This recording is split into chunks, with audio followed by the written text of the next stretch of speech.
할렐루야. 네.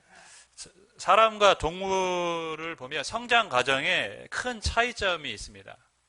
동물들은 굉장히 빠르게 성장을 합니다. 막 태어난 동물들도 보면 참 신기한 게 처음에는 태어나자마자 중심도 못 잡고 휘청휘청 되다가 조금 지나면 다리에 힘이 생겨서 걷고 좀 지나다 보면 또 이렇게 조금씩 뛰기도 합니다. 굉장히 빠릅니다. 근데 사람은 그렇지 않습니다, 여러분. 동물에 비교하면 굉장히 긴 시간이 걸려요. 태어나면 자신의 목도 못 가나요, 우리 아이들은. 그죠? 그래서 아기를 안을 때 이게 목을 받치잖아요, 처음에는. 목을 못 가나요. 목이 막 휙휙 돌아갑니다. 그러다가 어느 순간 이제 목에 힘이 생기죠? 그 누워만 있다가 어느 날 보면 갑자기 몸을 휙 뒤집습니다. 기기도 하고 앉기도 합니다. 근데 앉는 것이 지겨운지 갑자기 이제 일어서려고 하죠. 일어서려고 해요. 일어서다가 넘어졌다가 일어서다가 넘어졌다 이걸 반복하다가 어느 순간 일어서면서 한 발, 두 발 이제 걷기 시작합니다. 이때가까지 거의 한 1년이 돼야만 간신히 이제 걷기도 하고 좀 빠른 아이들은 좀 더 빨리 걷기도 하지만 보통 그 정도의 시간이 걸립니다. 뛰기까지는 우리 아이들이 뛰기까지는 최소 4년 가까이는 돼야 아이들이 정상적으로 뜁니다. 그 전까지 뛰는 아이들 보면 어떻습니까? 굉장히 불안하잖아요. 언제 넘어질지 모르는. 그러니까 사람은 성장하기까지 굉장히 긴 시간이 걸려요. 근데 실은 이것은 우리의 영적 세계도 동일합니다. 사람이 영적으로 태어나서 성장하기까지는 긴 시간이 걸립니다. 예수님을 믿자마자 처음부터 장성한 그리스도인이 되는 사람은 없습니다. 우리는 성도는 중생한 사람이죠. 거듭난 사람들입니다. 거듭났다라는 말은 영적으로 다시 태어났다라는 말이죠. 그러니까 다시 태어났기 때문에 우리는 누굽니까? 갓난아이와 같은 사람들입니다. 여러분, 아이가 태어나면 부모는 아이가 자라기를 원하죠. 하나님도 우리가 성장하기를 원하십니다. 그래서 우리로 하여금 성장할 수 있는 훈련을 시키십니다. 그럼 하나님은 어떤 훈련을 통해서 그리스도인들을 성장시키실까요? 오늘 말씀을 통해서 하나님의 훈련하는 과정이 어떻게 되는지, 훈련의 목적이 뭔지, 즉 우리를 성장시켜서 과연 무엇을 원하시는 것인지 한번 살펴보도록 하겠습니다. 이스라엘 백성들이 계속해서 전쟁을 해가고 있습니다. 우리가 첫 번째 전쟁 여리고, 아이하고 베델 같이 점령하고요. 남부 연합 정령하고 드디어 이제 남아 있는 것은 어떻습니까? 북쪽 지역의 나라들만 남아 있습니다. 파죽지세로 전쟁이 지금 흘러가고 있습니다. 이스라엘 백성이 연전연승합니다. 성경을 보면 굉장히 짧은 기간 전쟁을 한 것 같지만 실은 가나안 전쟁은 7년 전쟁입니다. 지금 오랜 시간 전쟁을 하고 있는데 성경의 기록상 짧게 느껴질 뿐입니다. 어쨌든 간 이스라엘 백성들은 계속해서 전쟁에서 승리하고 이제 남은 지역은 북쪽밖에 남지 않았습니다. 북쪽의 나라들이 초긴장 상태에 들어갔습니다. 당연하겠죠. 너무 당연한 이야기입니다. 이 이스라엘 백성의 수가 워낙 많고 지금 파죽지세로 계속해서 승리하고 있기 때문에 자신들 혼자의 힘으로는 승리할 수 없다라는, 싸워서 이길 수 없다라는 판단이 듭니다. 그래서 북쪽도 어떡합니까? 남쪽처럼 연합군을 형성을 합니다. 자, 그래서 이 북쪽 연합군에 대해서 먼저 좀 알아볼 텐데요. 이 북쪽 연합군 누가 주동했냐? 1절을 보면 뭐라고 기록되어 있습니까? 하소랑 야빈이 이렇게 기록을 합니다.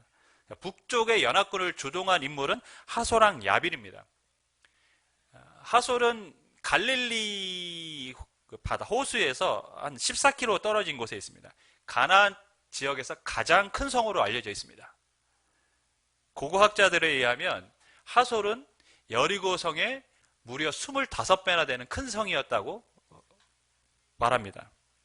그리고 이 하솔이 아수르하고 애굽으로 가는 길목에 있었기 때문에 무역이 굉장히 발달했고 그래서 상업적으로 큰 도시였고 그래서 부를 축적해서 강한 나라가 될 수 있었다고 기록을 합니다. 이 하소랑 야빈조차도 혼자 힘으로는 싸울 수 없다라는 판단이 들었던 것이죠. 연합하자라고 동맹군을 모집을 합니다. 이 동맹에 참여한 나라들이 1절부터 3절까지인데요. 제가 읽었기 때문에 여러분 눈을 한번 보시면 한마디로 가나안 북쪽 전 지역의 모든 나라들이 동참을 한 것을 우리가 알 수 있습니다. 그러니까 사활을 걸고 그들이 참여한 것이죠. 이러다가 우리가 완전히 이스라엘에게 이 가나안 땅을 점령당하겠다. 다 모인 것입니다. 그 연합군의 규모가 얼마나 컸는지 4절을 보면 이렇게 기록합니다. 그들이 그 모든 군대를 거느리고 나왔으니 백성이 많아 해변에 수많은 모래 같고 말과 병거도 심히 많았으며. 백성, 군인의 숫자가 엄청나게 많은데 얼마만큼 많았냐? 해변에 모래같이 많았다는 것입니다. 그러니까 셀 수 없이 많은 병력이 집결 했음을 알 수 있습니다. 또한 말과 병거도 많았다라고 기록합니다. 여러분, 군사력을 측정할 때 중요하게 생각하는 두 가지 요소가 있습니다. 우리나라 군사력이 뭐 세계 6위 정도 된다고 하는데 군사력을 측정할 때 중요하게 생각하는 두 가지 요소가 뭐냐면 하나는 얼마나 많은 병력이 있느냐, 또 얼마나 많은 화력, 무기가 있느냐입니다. 이 북부 연합군에는 병력도 많고 뭐도 많습니까? 무기도 많습니다. 우리나라가요, 군사력이 높은 이유 중에 하나가 바로 예비군 병력입니다. 다른 나라들이 무시할 수 없는 병력 중에 하나가 예비군입니다. 우리나라 모든 남자들이 대부분 군대에 갔다 옵니다. 군대에 갔다 왔기 때문에 총을 쏠 줄 아는 사람들이 거의 다 대부분입니다. 남자들은. 전쟁이 일어나면 유사시에 전쟁에 참여할 병력이 너무 많은 거예요. 그래서 우리나라 군사력이 높게 평가되는 이유 중에 하나가 전쟁에 참여할 수 병력이 굉장히 많다는 겁니다. 지금 근데 북부연합의 병력이 어떻습니까? 해변의 모래와 같다고 기록하고 있습니다. 더군다나 가나안 전쟁에서 한 번도 등장하지 않았던 말과 병거도 가지고 있었습니다. 그러니까 당시로 보면 최고의 무기를 갖고 있었던 것이죠. 요세푸스의 기록에 하면 이 군대의 규모가 보병만 30만, 기병 1만, 병거 2만으로 추측했습니다. 굉장히 무시무시한 군사력으로 이스라엘과 싸우려고 지금 집결한 상태입니다. 여러분, 어디에 집결했냐면 성경을 보면 5절에 이 왕들이 모두 모여 나와서 이스라엘과 싸우려고 메론 물가에 함께 진쳤다, 이렇게 기록하고 있습니다. 메론 물가는 이스라엘 백성이 있는 길갈에서는 한 80km 정도 떨어진 곳입니다. 그리고 평원지대입니다. 그들이 싸우기에는 굉장히 좋은 곳이죠. 왜? 말과 병거가 있는 군대로서는 평원지대에서 싸우는 것이 유리하지 않겠습니까? 뭐 골짜기에 있고 뭐 산이 있고 이러면 불리한 싸움이 될 수밖에 없습니다. 이들은 전략적으로도 굉장히 준비를 한 상태로 전쟁에 참여했음을 우리가 알 수 있습니다. 이런 병력과 싸워야 되는 상황입니다. 자, 이때에 하나님께서 여호수아에게 두 가지의 명령을 하십니다. 첫 번째가 두려워하지 말라라는 것이죠. 6절 보면 여호와께서 여호수아에게 이르시되 그들로 말미암아 두려워하지 말라. 가나안 전쟁을 하면서 하나님이 전쟁할 때마다 하셨던 말씀이 있습니다. 요단강을 건널 때도 하셨던 말씀이기도 하고요. 두려워하지 말라. 매번 두려워하지 말라. 어떤 일이 있을 때마다 두려워하지 말라. 굉장히 반복적으로 하나님이 여호수아에게 두려워하지 말라라고 계속해서 말씀하십니다. 왜 하나님 계속해서 두려워하지 말라고 하셨을까요? 두려움은 늘 생기기 때문에 그렇습니다. 두려움은 암세포와 같습니다. 제가 주변에 항암 치료를 하시는 분들 중에 이제 안타까운 그 사연을 가시는 분들이 좀 있는데, 항암 치료가 고통스러워요. 근데 항암 치료를 받고 나면 병원에서는 이제 좀 암세포가 많이 사라졌다, 뭐 없어졌다, 이런 진단을 받습니다. 그런데 1년 뒤 또 가보면 암세포가 다시 재발해서 온몸에 전이 됐다라는 말을 들으신 분들이 몇 명 있어요. 그러니까 암세포가요, 사라질 듯 하지만 사라지지가 않고 또 살아나가지고 온몸에 퍼져서 우리를 죽음으로 몰고 갑니다. 두려움이 바로 그렇습니다. 어떤 일에 있어서 두려움이 없었다고 또 다른 상황이 발생하면 두려움이 없지 않습니다. 또 다른 두려움이 생기는 거예요. 그것 때문에. 또 다른 일을 만나면, 또 다른 어려움을 만나면 또다시 두려움이 생기고, 그 두려움은 어떻습니까? 우리의 마음을 완전히 지배할 때가 있습니다. 우리의 마음이 두려움의 지배를 당하면 두려움은 우리로 하여금 한 발짝도 못 움직이게 만듭니다. 포기하게 만듭니다. 여호수아와 그 백성들이 이전과는 차원이 다른 지금 싸움을 해야 되는 상황입니다. 그들에게 당연히 두려움이 엄습했겠죠. 두려움에 사로잡힌다면 전쟁에 임할 수가 없습니다. 포기할 수밖에 없습니다. 그렇기 때문에 하나님은 전쟁에 나갈 때마다 이스라엘 백성들에게 두려워하지 말아라. 즉 두려움은 우리 그리스도인이 매 순간마다 싸워야 될 영적 싸움인 것입니다. 여러분 두려워하지 마십시오. 두려움을 갖는 순간 우리는 패할 수밖에 없습니다. 실패할 수밖에 없습니다. 저는 우리 젊은이들, 우리 또 젊은 집사님들에게도 말씀드리고 싶은 것이 그것입니다. 두려워하지 마십시오. 실패를 두려워하지도 마시고 어떤 거에 도전하는 거에 두려워하지 마십시오. 두려워하면 아무것도 못합니다, 여러분. 도전해야 뭔가를 얻을 수가 있습니다. 우리를 두렵게 하는 요소들이 늘 생깁니다. 그때 하나님은 우리에게 말씀하십니다. 두려워하지 말라. 내가 너와 함께 하겠다. 내가 너를 지켜주겠다. 그 하나님을 믿으시길 주님의 이름으로 간절히 축원하겠습니다. 하나님이 승리를 주실 것입니다. 두 번째 명령은 뭐였냐면 말 뒷발에 힘줄을 끊고 병거를 다 불러 살아라 이렇게 명령했습니다.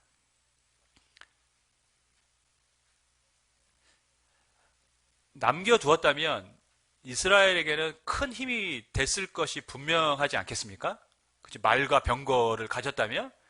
근데 하나님은 다 그것을 제거하라고 하셨습니다. 그 부분에 대해서는 결론의 부분에서 다시 살펴보도록 하겠습니다. 이 하나님의 명령을 받고 여호수아가 이제 전쟁에 참여하는데 어떤 작전을 감행했냐면 여호수아가 모든 군사와 함께 메론 물가로 가서 갑자기 습격할 때, 그러니까 여호수아가 전쟁에 참여할 때 보면 항상 똑같은 방식이죠. 어떻게 참여합니까? 기습을 합니다. 80km나 되는 이 거리를 단번에 달려가서 연합군들이 예상하지 못한 상황에 공격을 합니다. 준비되지 않은 상황에서 공격을 당하기 때문에 실은 연합군은 흩어지고 전쟁에서 패할 수밖에 없었습니다. 가나안 전쟁을 보면 승리 공식이 세 가지가 있습니다. 우리 인생의 승리 공식도 저는 세 가지라고 봅니다. 첫 번째 뭡니까? 순종하는 겁니다. 하나님의 말씀에 순종할 때 승리합니다. 두 번째, 하나님 주신 말씀, 두려워하지 말아야 됩니다. 상황이 아니라 함께 하실 하나님을 바라보라는 말씀이죠. 두려워하지 말라는 것입니다. 세 번째 뭡니까? 적극적으로 행동하라는 것입니다. 하나님이 전쟁의 승리를 약속하십니다. 여호수아는 그 하나님의 약속을 믿었기 때문에 전쟁에 참여하는데 수동적으로 참여하지 않고 능동적이고 적극적으로 참여를 했습니다. 이것이 이 땅을 살아가는 성도들에게 원하시는 하나님의 모습입니다. 늘 적극적으로 살라라는 것이죠. 제가 학교 다닐 때 여러분들도 다 외웠을 만한 시조입니다. 태산이 높다 하되 하늘 아래 메이로다. 오르고 또 오르면 못 오르리 옷것만은 사람이 제한이 오르고 매만 높다 하더라. 다 기억나시죠? 예.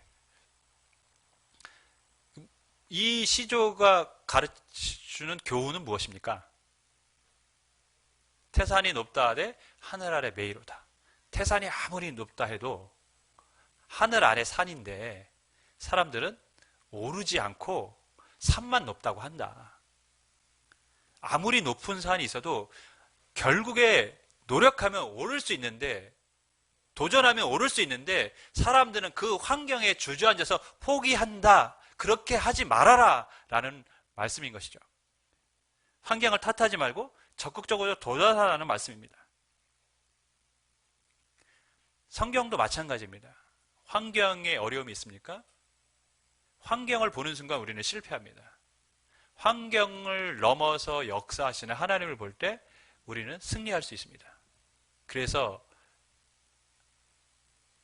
우리는 그 하나님을 바라보면서 적극적으로 우리가 해야 할 일들을 해야만 합니다. 하나님이 하시는 영역이 있고요. 우리가 해야 될 영역이 있어요. 이해하십니까?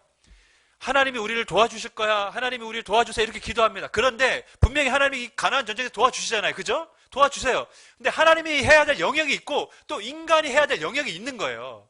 근데 우리는 간혹 어떻게 생각합니까? 하나님께 도와달라고만 하고 하나님이 모든 걸 다 해주시길 바라는 거죠. 하지만 분명한 것은 성경의 역사를 보면 인간의 해야 될 영역은 반드시 남아 있습니다. 우리는 그것을 해야 되는 것입니다. 그때 하나님이 함께 하십니다. 자, 오늘 말씀해 주는 교훈이 있습니다. 첫 번째, 하나님은 우리의 신앙을 훈련시키신다라는 것입니다. 여리고, 아이, 남부연합. 전쟁을 치르면 치를수록 더 강한 상대를 지금 만나고 있습니다. 그리고 이번에는 뭡니까? 더 강력한 북부연합입니다. 산을 넘었는데 이제 좀 쉬었으면 좋겠는데 더 큰 산이 있는 거예요. 이 산을 좀 더 넘어야 되는 거예요. 이 산을 넘고 났더니 이제 좀 평지가 오려나 했더니 더 높은 산이 앞에 떡 가로막고 있는 것이죠. 이스라엘 백성들의 상황이 지금 그렇습니다. 계속해서 더 큰 산을 만나고 있습니다. 실은 이것이 우리의 인생의 과정 아닙니까? 힘들게 어려운 고비 넘어가면 더 큰 어려움이 실은 앞에 다 놓여 있습니다. 우리 아이들이 잘 몰라서 그런데 팔자가 제일 좋을 때는 아이들 때죠. 그죠? 아이들은 어른이 되고 싶어 합니다. 어른이 되면 자기들 마음대로 뭔가 핸드폰도 하고 부모의 통제를 받지 않고 마음대로 오락도 할 수 있을 것 같으니까 어른이 되고 싶어 합니다. 빨리 어른이 됐으면 좋겠다고 생각합니다. 얼마나 철없는 생각입니까? 그죠? 어른이 되면 고민할 게 얼마나 많은지 몰라요. 걱정할 게 얼마나 많은데요.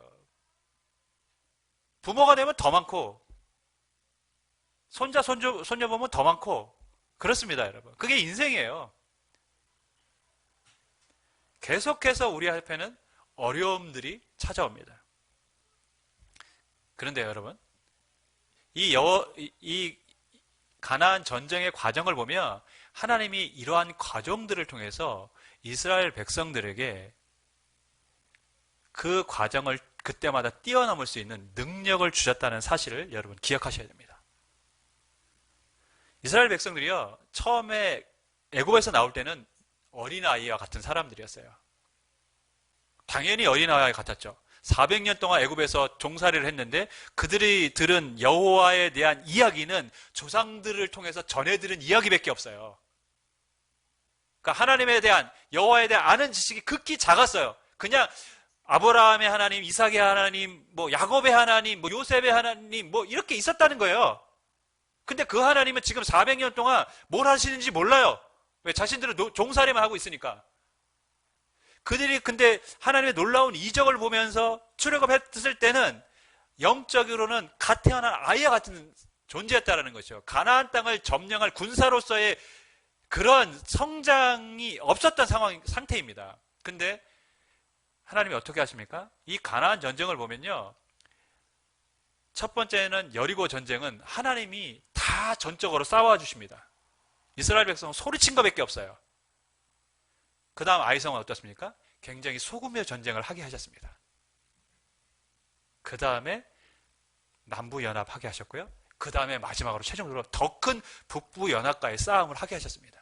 하나님은 이 가나안 정복 과정을 통해서 뭘 하고 계십니까? 이스라엘을 조금씩 하나님의 군사들로 훈련시키셨던 것입니다.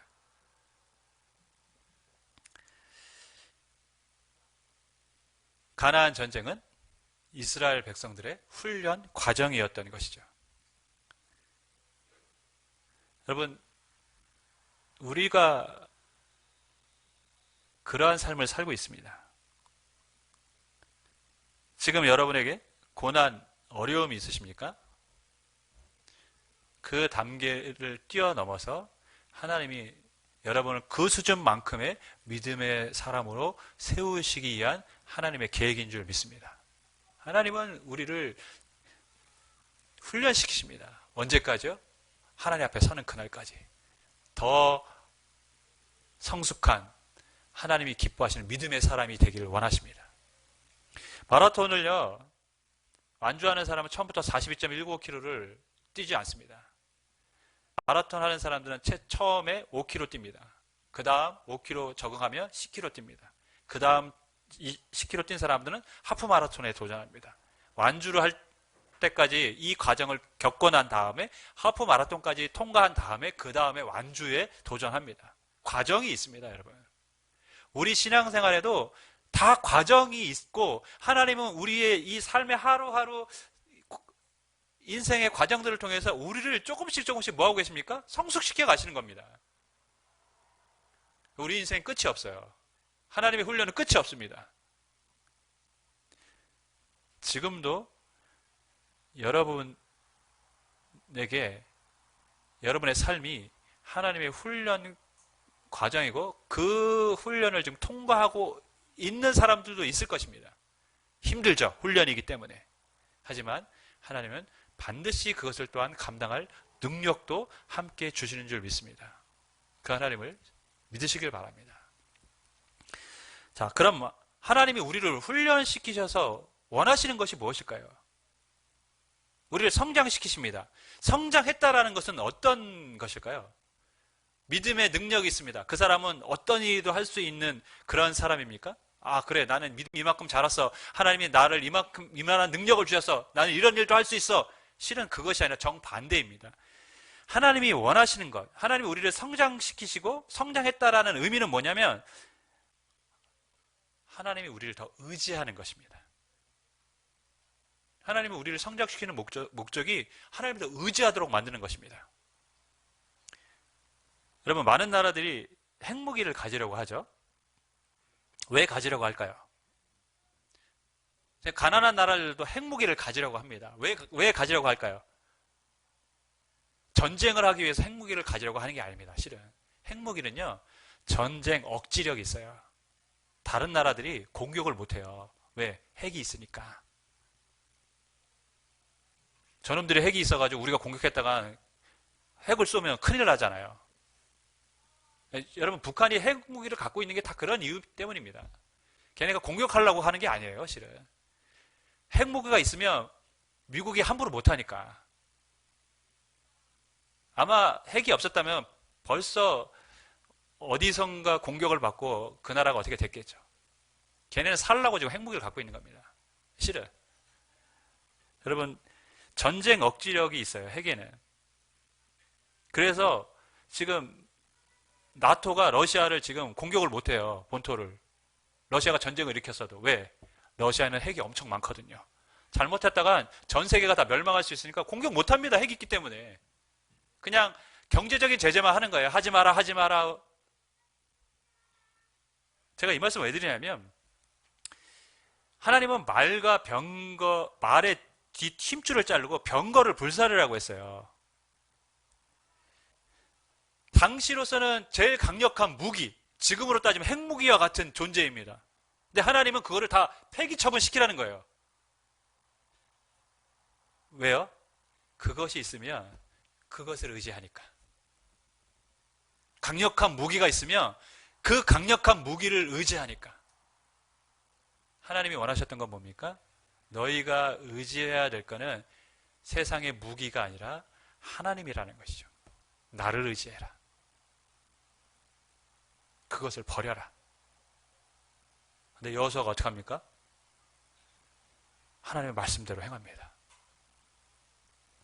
그는 이미 삶의 경험을 통해서 하나님의 말씀에 순종하고 하나님을 의지하는 것이 승리하는 유일한 길이라는 것을 알고 있습니다. 사람이요, 자라날 때 필요한 게 세 가지가 있습니다. 뭐가 필요합니까? 첫 번째, 양식이 필요하죠. 먹어야 자라나지 않습니까? 우리 영적으로도 마찬가지입니다. 하나님 말씀을 먹어야 자라납니다. 말씀을 먹지 않고 자라나는 것은 불가능합니다. 또 사람이 자라나기 위해서 필요한 것은 지식이 있어야 됩니다. 먹어서 몸뚱이는 커졌는데 지식이 텅텅 비어 있으면 그 사람을 성장했다고, 성숙했다고 말하지 않습니다. 우리도 마찬가지입니다. 하나님을 아는 지식이 우리 안에도 있어야 됩니다. 성경을 통해서 또 어떠한 교육을 통해서 하나님을 아는 지식이 필요합니다. 그리고 나서 또 세 번째, 사람이 성장하기 위해서 필요한 건 경험입니다. 지식은 어디까지나 이론이죠. 그게 실제가 되는 건 뭡니까? 경험입니다. 우리도 마찬가지입니다. 말씀을 읽고 교육을 통해서 양식을 먹고 하나님의 아는 지식이 있습니다. 그 다음엔 무엇이 필요합니까? 경험이 필요합니다. 순종을 통해서. 그것이 우리의 믿음이 성장했다라는 증거입니다. 여호수아는 이미 가나안 전쟁을 통해서 그 하나님을 경험을 했습니다. 그래서 그는 어떠한 순간에도 하나님의 말씀에 순종하며 하나님을 의지하는 삶을 살려고 했습니다. 말과 병거를 불태우고 힘줄을 잘랐을 때 아깝지 않았을까요? 그런 생각이 좀 들기도 합니다. 하나님이 너희는 세상의 물질을 의지하지 말고 나만 의지해라. 돈을 다 불태워라 그러면 불태울 수 있을까요? 그런 명령을 안 하시기만 바랄 뿐입니다. 그죠? 쉽지 않은 명령입니다, 여러분. 그러나 그에게는 경험이 있었습니다. 경험. 순종했을 때 역사하시는 하나님의 일하심. 하나님은 혈기왕성한 40대의 모세를 쓰지 않고 아무것도 할 수 없다는 80대의 노인 모세를 쓰셨습니다.